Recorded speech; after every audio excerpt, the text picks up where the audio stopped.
All right. Errol Spence Jr., Shawn Porter right around the corner.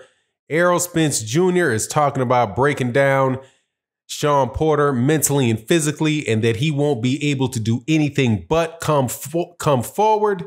Also want to talk about some things the media has been pushing about Manny Pacquiao and Errol Spence, and also Terrence Crawford. Let's chop it up about that in this video.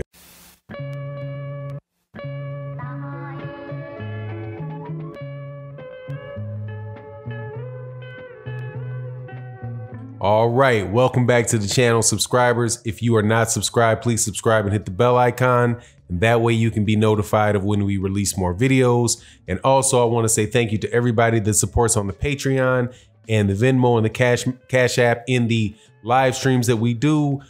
Definitely on Sunday morning, OG Boxing Talk, we've got a new permanent co-host on the show, Kurt Sugar, one of the most foremost boxing historians on this YouTube platform. So I hope that you guys will tune in Sunday mornings around 8 a.m.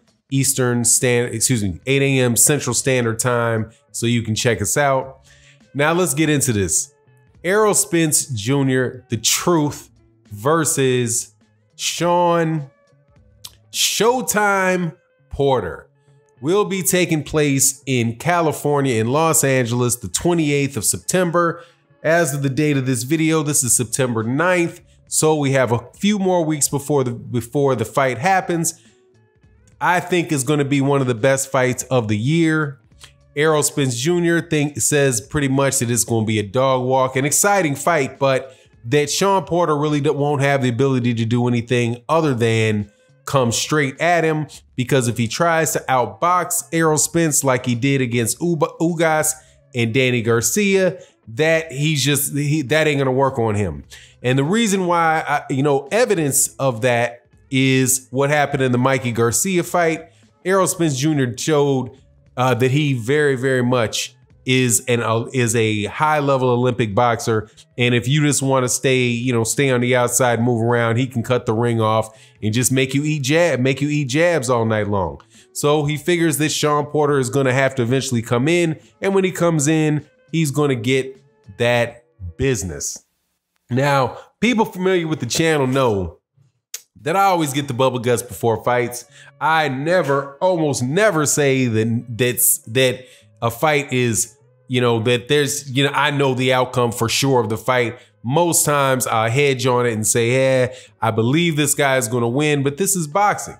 Anything can happen. Just like what you see what we saw with Andy Ruiz and Anthony Joshua, right? I had favored Anthony Joshua, but I was real careful to say, yeah, I don't know though, because Andy Ruiz is a very good fighter and anything can happen in boxing. And as you see, that's what took place in that fight. Now, evaluating what specifically though, what Errol Spence Jr. said about the style of the fight for Shawn Porter, I think that he's right. I think that if if Shawn Porter tries to stay on the outside and move around a lot, he's probably just going to get decision. He's going to lose on a wide decision. I think the only hope for Shawn Porter is to come forward and really try to go back to the original style that he's been fighting that he beat Devin Alexander with, that he beat Paulie Malignaggi with, that he beat Adrian Bronner with, that he beat Andre Berto with, which is just, recklessly coming forward, jumping in, mauling, football, the hug fest type.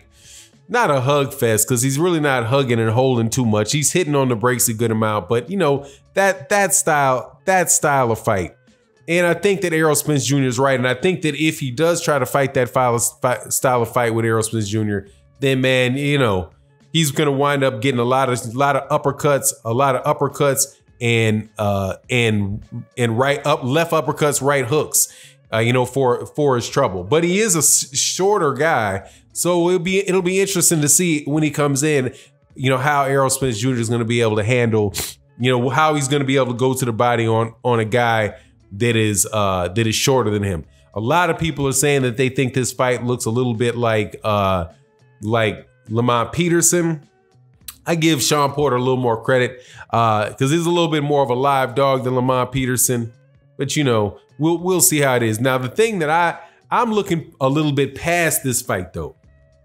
And there's an article that was out on Boxing Scene maybe, a couple days ago where there was an author who was imploring Manny Pacquiao not to do anything other than talk about fighting Errol Spence Jr., but not to do it. And I thought to myself, man, ain't this boxing? Ain't this boxing? If you don't want the guy to fight, what is Manny Pacquiao holding a championship belt for if he can't fight Errol Spence Jr.? What's the purpose? He's not going to fight He's not going to fight Terrence Crawford, right? There's the whole promotional thing, and not just different sides of the street type of situation. The fact that he got away from Bob Arum, he's not going to want to do business. He's more than likely not going to want to do business with Bob Arum. And when both Manny Pacquiao and Terrence Crawford were both at Top Rank, Manny Pacquiao didn't fight Terrence Crawford. Bob Arum said that was on him, that Bob Arum shut the fight down because he knew what was going to happen to Manny Pacquiao if he fought Terrence Crawford. But, that still seems a little bit funny to me, man. I also heard Freddie Roach saying he didn't think that was the best fight for him. But the thing that I like getting on to the point, though, the thing that I like most about Shawn Porter and Errol Spence Jr. is that it is a truly competitive unification fight. And I'm hoping that can push us towards getting an undisputed welterweight champion. Of course, the other guy out there is Terrence Crawford. And I'm thinking Terrence Crawford is going to start going on. I think he's headed out on a world tour, man, because Lomachenko fought in the UK. Now Bob Arum is talking about taking Terrence Crawford over to the UK. And I'm thinking that maybe if they start doing, and then Lomachenko next is supposed to be fighting in, it's not set, but Bob Arum is talking about him finding a fighter for him to fight in Australia. If you remember, Australia was the place where Manny Pacquiao fought Jeff Horn. And the thing that made that fight attractive to Bob Arum was that the Queensland government put up a lot of money for the fight. I think they put up like 5 million Australian dollars to get the fight there. And then they also had put in, stipulations into the contract that they would get, if there was a rematch, that they would get the second shot at the fight. Manny Pacquiao didn't want to go to Australia, so it wound up being that they didn't have the rematch. But that's where there's a solid relationship between Bob Arum and the Queensland government. So Lomachenko's going over there, and I wouldn't be surprised if they didn't find a way to have Terrence Crawford fight in Australia as well. And just generally speaking, man, I don't buy Bob Arum when Bob Arum talks about the unification, really wanting unification fights. Like, I won't believe it until I see it, because every time whenever he's talking about it in the public, most times that he talks about it in the public, the fight doesn't happen. But there'll be times where you don't think anything's going to happen. You're not hearing about anything. And then all of a sudden you just pop up and boom, there's a fight that you didn't expect to be made, or something you didn't expect to happen. Like what happened earlier this year with Tyson Fury versus Deontay Wilder, where that fight was set, ready to go. And in the media, there was just some talk about, just a couple more questions that Tyson Fury had about the agreement, but it winds up that he ditches the whole thing and signs with Bob Arum so he can fight Tom Schwartz and what's his face that he's fighting now, Otto Wallen. I'm just not. I love this fight with Shawn Porter and Errol Spence Jr. I think that this is going to be a very, very good fight, and that it will unify one way or the other. It's going to unify the IBF and the WBC. Now, I also think if Errol Spence Jr. wins the WBC, that's going to make him a stronger champion because he's not going to have the same rehydration limits that you have, rehydration rules with the WBC fight that you have with the IBF, because both belts are on the line and the WBC doesn't have that rule.